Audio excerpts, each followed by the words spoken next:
The UN is fully committed to peace, stability, and the inalienable rights of the Palestinian people. Gaza is part of the State of Palestine. The West Bank is part of the State of Palestine. Now it is time to be crystal clear about objectives going forward. First, we must keep pushing for a permanent ceasefire and release of all hostages without delay. We cannot go back to more death and destruction. For our part, the UN is working around the clock to reach Palestinians in need and scale up support. That requires humanitarian access that is rapid, safe, unimpeded, expanded, and sustained. I call on member states, donors, and the international community to fully fund humanitarian operations and meet urgent needs. And I once again urge member states to support the essential work of UNRWA. Second, in the search for solutions, we must not make the problem worse. It is vital to stay true to the bedrock of international law. It is essential to avoid any form of ethnic cleansing. Third, we must reaffirm the two-state solution. Any durable peace will require tangible, irreversible, and permanent progress toward the two-state solution, an end to the occupation, and the establishment of an independent Palestinian state with Gaza as an integral part. A viable sovereign Palestinian state living side by side in peace and security with Israel is the only sustainable solution for Middle East stability. Excellencies, beyond Gaza, the situation continues to unravel in the occupied West Bank, including East Jerusalem. I am gravely concerned by rising violence by Israeli settlers and other violations. The violation must stop. As affirmed by the International Court of Justice, Israel's occupation of the Palestinian territory must end. International law must be respected and accountability ensured. We must work towards preserving the unity, continuity, and integrity of the occupied Palestinian territory and the recovery and reconstruction of Gaza. A strong and unified Palestinian governance is crucial. The international community must support the Palestinian Authority to this end. Excellencies, the UN is fully committed to peace, stability, and the inalienable rights of the Palestinian people. I commend this committee for its steadfast dedication to these goals and call on the international community to fully support these efforts, and I thank you. Mr. Chairman, allow me at the beginning to extend our warmest congratulations to you for being re-elected as the chairman of the Committee on the Exercise of the Inalienable Rights to the Palestinian people, and also to welcome you to New York. You are a friend. I have known you when you were in Geneva, and we welcome you, and we extend our readiness for working with you and cooperating with you for the success of the mandate of the committee in their involvement in the attainment of the inalienable rights of the Palestinian people, including our right to self-determination, statehood, and the right of the refugees. Allow me also to express our congratulations to all the vice chairs, our colleagues who have been, serving with distinction this noble cause of the State of Palestine. We are grateful to them, and we are grateful to the committee for all the things that the committee is being involved in, and also to the division of Palestinian rights at the Secretariat. Also, I would like to welcome the Secretary General and our friends, the senior colleagues from the Secretariat, Courtney and Khalid, for being with us. We commend you, Mr. Secretary General, for your principled position from the beginning of this aggression against our people, particularly in the Gaza Strip, in which courageously you have called for a humanitarian assistance, a humanitarian ceasefire, and from the beginning you explained that to mean a ceasefire for humanitarian purposes. It is very unfortunate that it took 15 months to accomplish that objective, but to arrive late is better than not to arrive at all. We are delighted that we have a ceasefire, we have an agreement. We are grateful for those who made that agreement possible, but we want this agreement on a ceasefire to become a permanent ceasefire and to cover all parts of the occupied Palestinian territory, not to have a ceasefire in the Gaza Strip and to open hell on us in the West Bank, particularly the northern part of the West Bank. We want ceasefire to become a permanent ceasefire in all of Gaza and in all of the occupied Palestinian territory. Now, also, we want the implementation of all of the provisions in stage 1, stage 2, stage 3 of this agreement. And by the way, in one of the stages, it talks about the reconstruction of Gaza and allowing the people of Gaza to return to the areas where they were displaced from. So this is what we've accomplished now. We need to make it permanent. In addition to that, we have now a tall order of responsibilities and objectives to accomplish during the course of the year 2025, especially from now until June and September and until the end of the year. These objectives would start from, number one, to defend UNRWA because it is the most successful story of multilateralism and the United Nations since its inception. This fabulous organization has been serving millions of Palestinian refugees, and it is carrying a noble activities in the service of our people, particularly in the Gaza Strip, which is in need of the most help that one asks for. UNRWA is involved in our schools, 125 of them in the Gaza Strip. It teaches 300,000 children, and I still vividly remember the visit that you paid to the Gaza Strip, and I had the honor of accompanying you.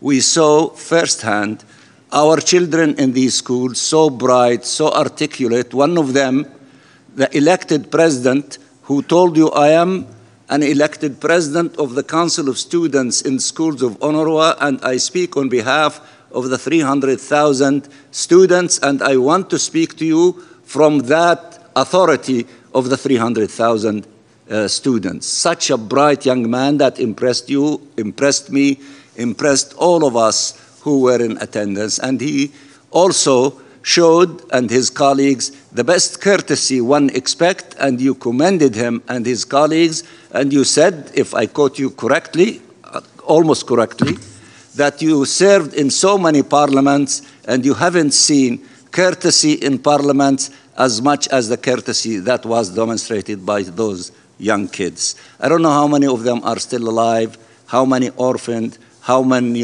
is dead, but this is the experience that we noticed. This is UNRWA. We know it well. It affected our lives. It became part of our DNA. We want to defend it.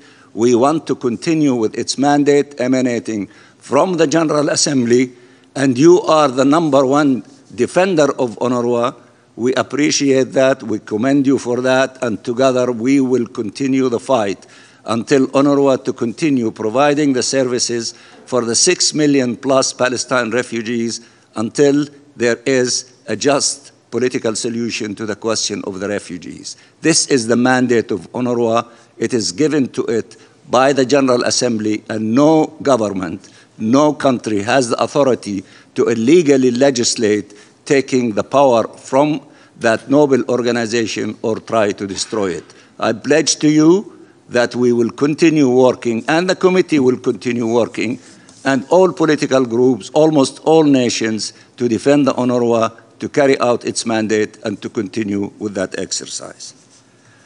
The second objective or task is that we will work with everyone, with all member states, in order to have a successful international conference in June, co-chaired by Saudi Arabia and France, in order to accomplish the objectives called for by the ICJ, in which it characterized that this occupation, the prolonged occupation, is illegal, and it has to be terminated as quickly as possible.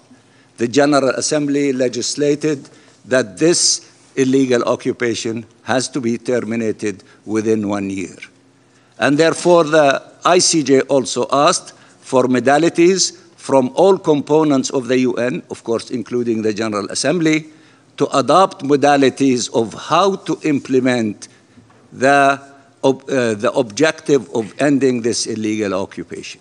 Therefore, this international conference, which the preparation for the details of convening it, including the convening of prep conferences, who will lead them, the objectives, the themes, all of these things until we reach the date of the conference in the General Assembly under the auspices of the UN, with a very important role for the Secretary General in this regard, to accomplish not only to have statements and to have a communique adopted as if business as usual.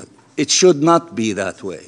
What should be done is that each and every government and state and international institution and regional groups to declare ahead of time commitments to objectives that they will undertake in order to allow for the accomplishment of the objective of ending this occupation.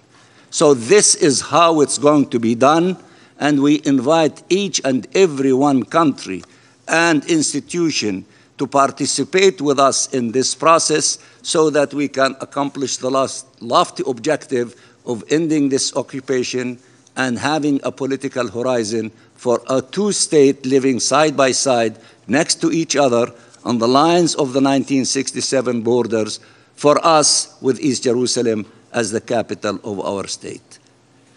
Congruent with that is the effort by Saudi Arabia on behalf of the 8 countries from the Arab countries and the OIC at the ministerial level, and the European Union and Norway, who are building this global alliance for the two-state solution. The last meeting that took place in Norway, attended by 85 countries and regional organizations that will be working in tandem with the efforts of convening the International Peace Conference for the same objective of making the two-state a reality. Along with these things, we need you to help, all of you, the State of Palestine, its government, in order to allow the government to be able to shoulder its responsibility vis-à-vis the Gaza Strip. We need to rebuild the Gaza Strip. The Gaza Strip is a very precious component of the land of the State of Palestine. It is part of our homeland, and we don't have a homeland other than the State of Palestine. So therefore, we are not looking for other homelands or other countries. For those who want us to have a happy place and safe place, we will be delighted to return to our homes inside the State of Israel. This is where we originally were, kicked from. If they want to do that for us, we will welcome it. But short of that, Gaza is part of the State of Palestine. The West Bank is part of the State of Palestine, so is East Jerusalem. And we are grateful for all of our brothers who made clear statements so many times, including recently, that they do not support, in fact, they reject any idea of ethnic cleansing or kicking our people from the Gaza Strip under any reason or conditions. We are grateful to Jordan for making statements to that effect, from the king down the line, from in Egypt, from President Sisi down the line, from Saudi Arabia, and from President Mahmoud Abbas. And in fact, this is the position of the 2 summits, Arab and Muslim, that were convened last year in Riyadh, in which they agreed unanimously to oppose the displacement of the Palestinian people inside Gaza and from Gaza to outside Gaza. We don't want to create problems for Egypt or Jordan or any other states. We have plenty of problems in our own country. We want to rebuild it. We want to put it back together, and we ask all countries to help us in this endeavor and in this regard. During the last few days, there were intense meetings and communications between President Abbas and King Abdullah of Jordan. In fact, they met today in person in Amman, and with President Sisi and with Crown Prince MBS from Saudi Arabia, in which they are coordinating the Arab and the Muslim position so that His Majesty King Abdullah of Jordan, who will be in Washington, D.C. in a matter of few days to convey this collective message of the Arab Ummah and the Islamic Ummah. We have no country except Palestine. Gaza is a precious part of it. We are not going to leave Gaza.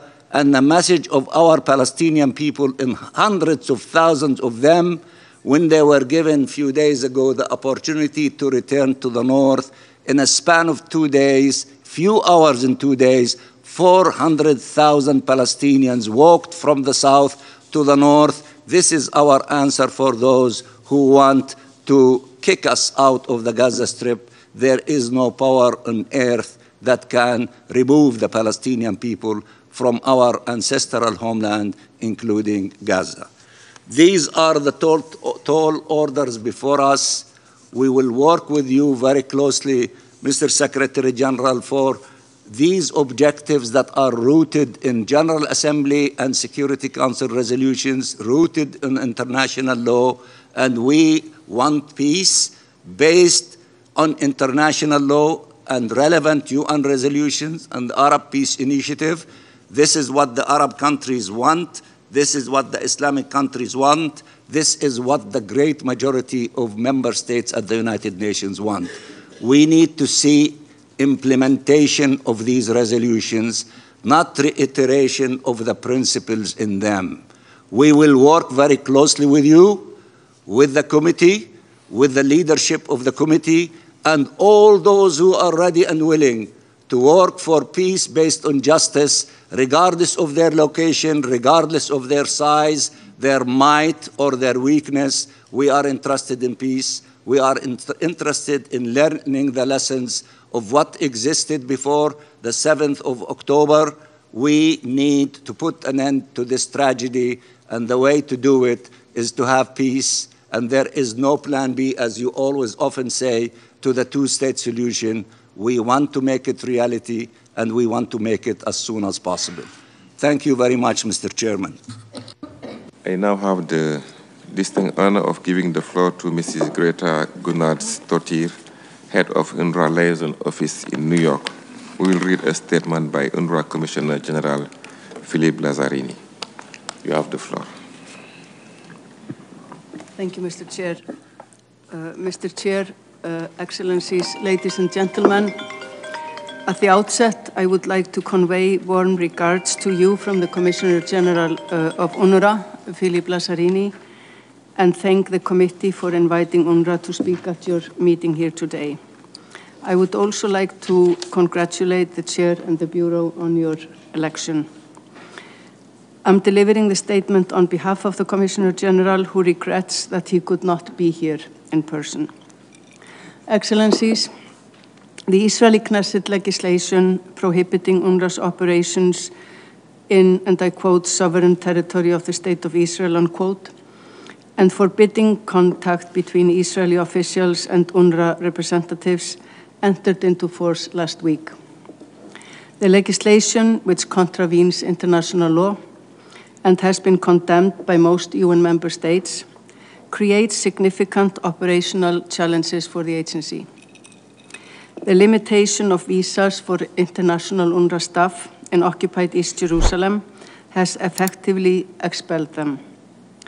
The United Nations has underlined to Israeli authorities that UNRWA's compound in Sheikh Jarrah, which the agency was compelled to evacuate after decades of use, remains a UN building protected by privileges and immunities under international law.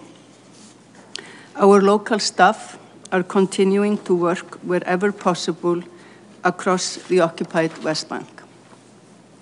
However, they do so at a considerable personal risk in an increasingly hostile operational environment.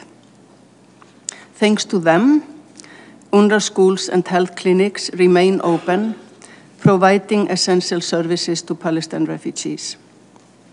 This week, attendance at our schools has been above 85%, and hundreds of people have sought treatment at our health centers. Our operations in Gaza are also continuing, and a core team of international staff is present. It is unclear how our ability to operate will be constrained by the recently imposed prohibition on contact between UNRWA representatives and Israeli officials.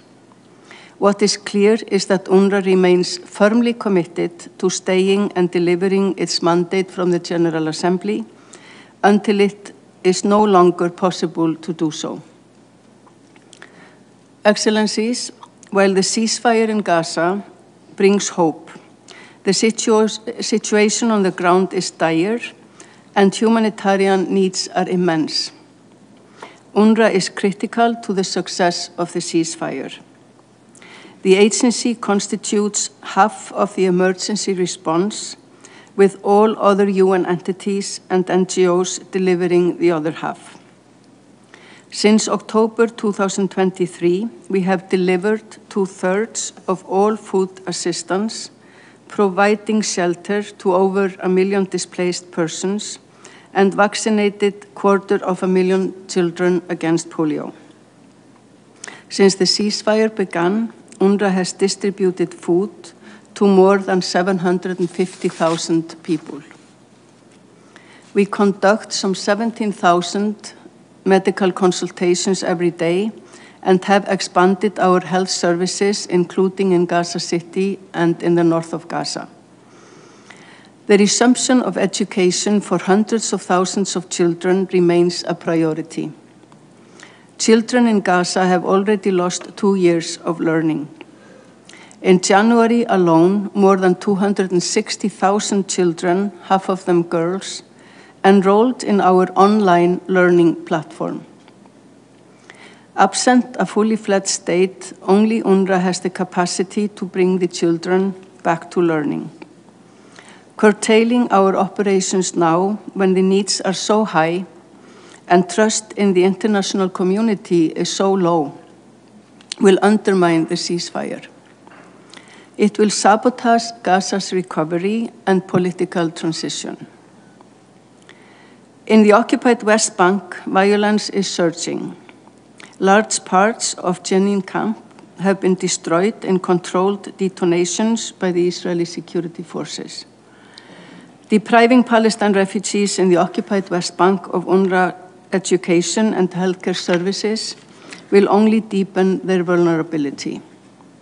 Across the occupied Palestinian territory, undermining the agency's work will harm the lives and future of millions of Palestinian refugees.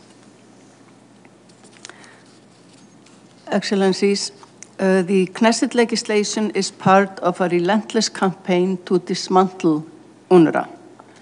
The government of Israel is investing significant resources to portray the agency as a terrorist organization and our staff as terrorists or terrorist sympathizers. Billboards and ads accusing UNRWA of terrorism were displaced in major cities around the world, including here in New York. They were paid for by the Israeli Ministry of Foreign Affairs. Google ad campaigns redirect those seeking information about the agency to websites replete with disinformation. The absurdity of anti-UNRWA propaganda does not diminish the threat it poses to our staff, especially those in the occupied West Bank and Gaza, where 273 of our colleagues have been killed. It sets a precedent for governments to accuse a United Nations entity of terrorism as a pretext to clamp down on human rights. It sets a precedent for criminalizing humanitarian assistance and protection. The political attacks against the agency are motivated by the desire to strip Palestine refugees of their refugee status, thereby unilaterally changing the long-established parameters for a political solution. The objective is to erase the history and identity of the Palestinians and deny them the right to self-determination, the very right that is at the heart of the mandate of this committee. To be clear, the rights of Palestine refugees to protection and assistance are not derived from UNRWA's mandate. They exist independently of the agency. If UNRWA ceases to protect and assist Palestine refugees, their rights will not only remain, but there will be much greater emphasis on the right to return or to be resettled, for which UNRWA has no mandate. The threat posed by political efforts to dismantle UNRWA is compounded by financial challenges, with key donors deciding to end or reduce their contributions to the agency. I am therefore appealing for an urgent increase in financial support, the early disbursement of allocated funds, and a review of funding currently on hold. Excellencies, a ceasefire in Gaza must be followed by a political transition that includes an orderly conclusion of UNRWA's mandate. Only a political pathway can ensure the protection and welfare of Palestine refugees and peace and stability in the region and beyond. A clear choice lies before us. We can allow UNRWA to implode due to the Knesset legislation and the suspension of funding by key donors. The impact on the rights and welfare of Palestine refugees will be catastrophic. Alternatively, we can allow the agency to progressively conclude its mandate within the framework of a political process and hand over its public-like services to empowered and prepared Palestinian institutions. To maximize UNRWA's value in support of the ceasefire and any subsequent political transition, I appeal for the support of the international community on 3 actions. First, push back against the implementation of the Knesset legislation. UNRWA's personnel and services are integral to the success of the ceasefire. Preserving the agency's operational space is critical for upholding the rights of millions of Palestine refugees. Second, insist on a genuine political path forward that delineates UNRWA's role as a provider of education and healthcare. The agency is essential for ensuring a viable political transition. Finally, ensure that the financial crisis does not abruptly end UNRWA's life-saving work. The agency cannot continue to operate in the face of extraordinary challenges without adequate resources. For 75 years, UNRWA has been a stabilizing force and a committed partner for peace in the occupied Palestinian territory. It must be allowed to remain so until a political solution is at hand. Thank you. Thank you, Mr. Chair. The committee thanks Mrs. Gunnar Stodir for delivering Commissioner General Lazarani's statement.